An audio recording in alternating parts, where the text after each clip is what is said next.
ओम श्री परमात्मा नमः। मैं आचार्य हृदय अवस्थी आप सभी का शास्त्र चर्चा चैनल पर हार्दिक स्वागत करता हूँ।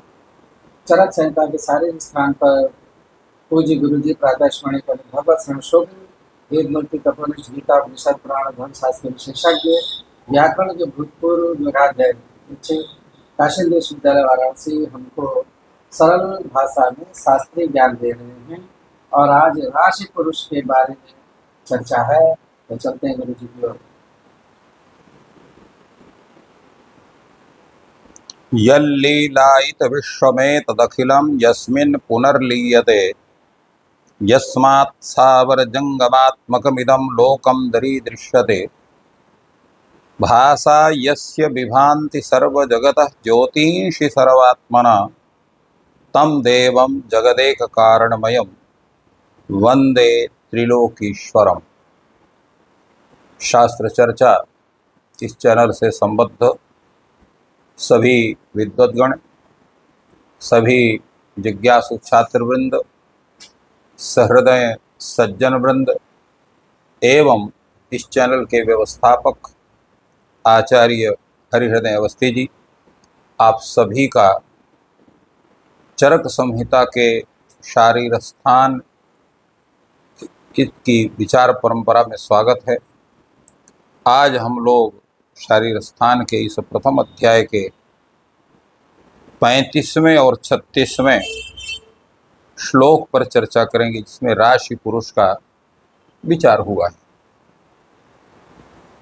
35वें श्लोक का स्वरूप है बुद्धीन्द्रिय मनोर्थानां विद्यात योगधरम परम चतुर्विंशतिको ह्येष राशि पुरुष संज्ञकः। तो बुद्धीन्द्रिय मनोर्थानां विद्यात योगधरम परम। बुद्धि का मतलब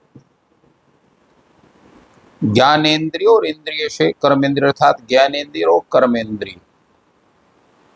तो 5 ज्ञानेन्द्रिय, 5 कर्मेंद्रिय, ये 10 हुआ, और मन 11, और अर्थानाम योग धर्म परम, और इंद्रियों के जो अर्थ उनके योग, योग का मतलब संबंध या संयोग को धारण करने वाले,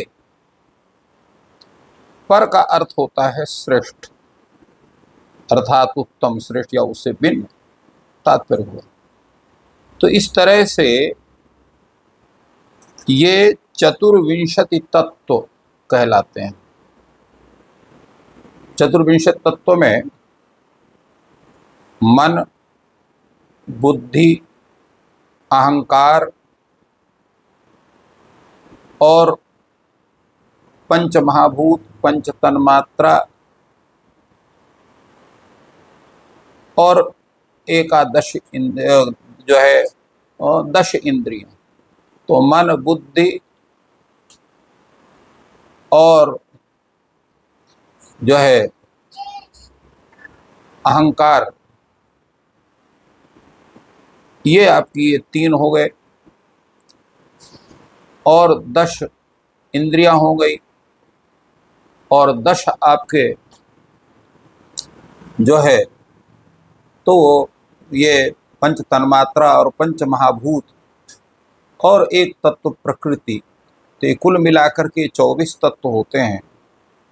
इन 24 तत्वों से युक्त को, इनकी जो राशि उससे युक्त जो पुरुष है वो पुरुष माना जाता है। चतुर्विंशति को येष राशि पुरुष संज्ञा का, इसको पुरुष कहते हैं। और इसी से संपूर्ण स्वरूप पुरुष का स्पष्ट होता है। तात्पर्य है कि मन, बुद्धि, अहंकार और जो ये 10 इंद्रियां हैं, और इनके अर्थ, जैसा हमने कहा कि इनका अर्थ क्या है, शब्द, स्पर्श, रूप, रसगंध, सूक्ष्म रूप से, और उनका जो स्थूल रूप है वो पंच महाभूत कहला गए। तो पंच तन्मात्रा, पंच महाभूत, पंच कर्मेंद्रिया, 5 ज्ञानेन्द्रिया, इन और स्वयं जो है अहंकार और बुद्धि तत्व और प्रकृति, इनको सबको मिला करके ये 24 तत्व होते हैं। या प्रकृति को छोड़ेंगे तो पुरुष को लेंगे तो पुरुष लेकर के ये पूरे तत्व जो है ये 24 तत्व बनते हैं।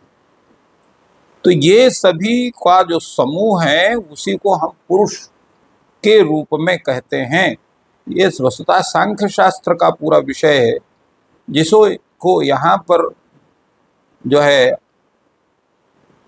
इसके शास्त्र के रचयिता जो आचार्य चरक हैं उन्होंने इसको स्पष्ट रूप से ग्रहण किया है, जिसके मुख्य प्रवक्ता के रूप में जो है तो आचार्य जो इसके प्रमुख प्रवक्ता के रूप में जिनका नाम इन्होंने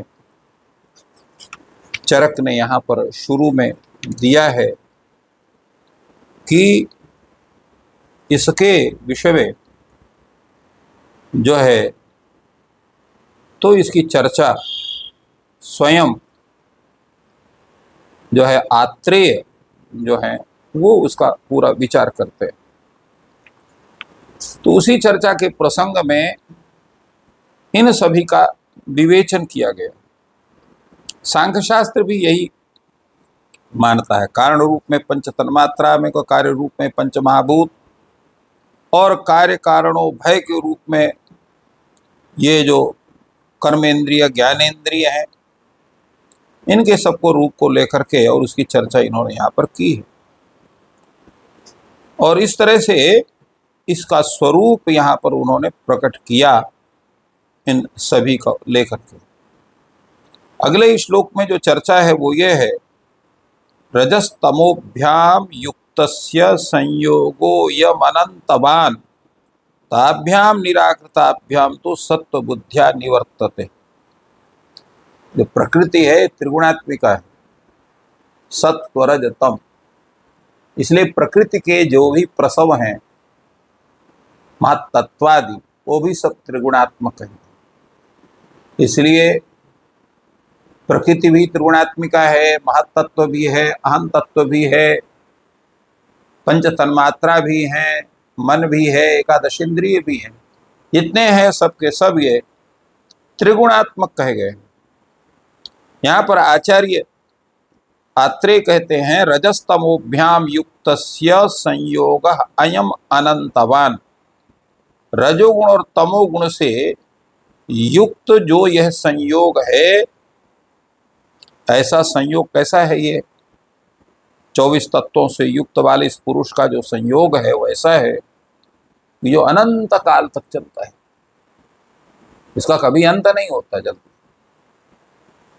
कब होगा अंत? जब रज तम को उनका त्याग किया जाएगा, जब रजोगुण से और तमोगुण का आप निराकरण कर देंगे, उनको हटा देंगे, उससे दूर हट जाएंगे, तो स्वाभाविक रूप जो सत्वगुण है उसकी अभिवृद्धि हो जाएगी। और जब सत्वगुण की अभिवृद्धि होगी तो जो यह है रजस और तमह का जो अनंत संयोग है वो निवृत्त हो जाएगा। और इसी को निवृत्त होने को ही सांख्य शास्त्र में मुक्ति का स्वरूप उसको बताया गया। रजस्तमोभ्याम युक्तस्य संयोगम अनंतवान ताभ्याम निराकृताभ्याम तो सत्व बुद्धिया निवर्तते। क्योंकि जब रजोगुण और तमोगुण का निराकरण होगा, उससे वह दूर होगा, तब सत्व बुद्धि उत्पन्न होगी। और जब सत्व बुद्धि उत्पन्न होगी तो सत्व गुण की वृद्धि जब होगी तो उससे ये तमोगुण और रजोगुण का जो संयोग है ये निवृत्त हो जाएगा। और निवृत्त होने पर ही जो है भवबंधन से मुक्ति होती है। तात्पर्य क्या है इसका? इसका तात्पर्य आचार्यगण कहते हैं कि जब सत्व गुण की अभिवृद्धि होती है अथवा सत्व बुद्धि का जब विशेष रूप से उदय होता है तो रजोगुण और तमोगुण का ह्रास होना चालू हो जाता है। और जैसे जैसे सत्व गुण की अभिवृद्धि होकर के पूर्ण सात्विकता का जो है वो आधान होता है, तो फिर ये रजस और तमस के प्रभाव से जो अनेक ये 24 तत्वों का जो स्वरूप है वो भी निवृत्त होता है धीरे धीरे। तो जब उनकी निवृत्ति होती है तो संयोग का जो बंधन उससे व्यक्ति मुक्त होता है। और इसी का विवेचन महर्षि आत्रेय यहाँ पर कर रहे हैं, उसी सांख्य शास्त्र के ही स्वरूप का ग्रहण करके, और उसे सीधे कहते हैं कि उस ज्ञान से ही व्यक्ति को मोक्ष की प्राप्ति होती है। इसलिए कहा भी जाता है शास्त्र में, गृते ज्ञान न मुक्ति। ज्ञान का तात्पर्य है कि संपूर्ण सात्विकता के स्वरूप की संप्राप्ति, और मोह जो है, मोह का जो मुख्य हेतु है वो तमोगुण है, और रजोगुण जो है वो उसके प्रति जो है वो आशाबद्धता का जो स्वरूप है, उनकी सबकी जो है निवृत्ति होती है। तो इस संसार से बंधन की निवृत्ति हो जाती है, क्योंकि ज्ञान मार्ग के जो बाधक हैं वो रजोगुण और तमोगुण ही हैं। इन्हीं से व्यक्ति युक्त होकर के माया और मोह के चक्कर में पड़ता है और संसार बंधन से मुक्त नहीं होता है। और जब सत्व बुद्धि उसकी होती है तो वो मोक्ष के मार्ग के ऊपर प्रवृत्त होकर के अपने चरम लक्ष्य को प्राप्त करता है। तो जो यह प्रकृति है और न जो विकृति है, तो ऐसा जो सांख्य शास्त्र का जो पुरुष है, पद्म पलाश व निर्लेप है, न वो प्रकृति है न विकृति है, तो वह न प्रकृति है न विकृति है। इसलिए आयुर्वेद शास्त्र का वो चिकित्सीय पुरुष नहीं हो सकता है। आयुर्वेद के सिद्धांत के आधार पर जो ये तादृश रजोगुण तमोगुण से युक्त जो 24 तत्वों से युक्त जो पुरुष है वही चिकित्सीय होता है। किंतु संपूर्ण रोग से निवृत्ति के विषय में वो जो है बंधन मुक्त व्यक्ति ही जो है वो सांख्य शास्त्र के पुरुष के रूप में यहाँ पर निरूपित हुआ है। तो इस प्रकार गुरु जी ने बहुत ही सुंदर प्रश्न किया राशि पुरस्कार, और ये परीक्षा की दृष्टि से बहुत प्रधान भी है। तो अच्छा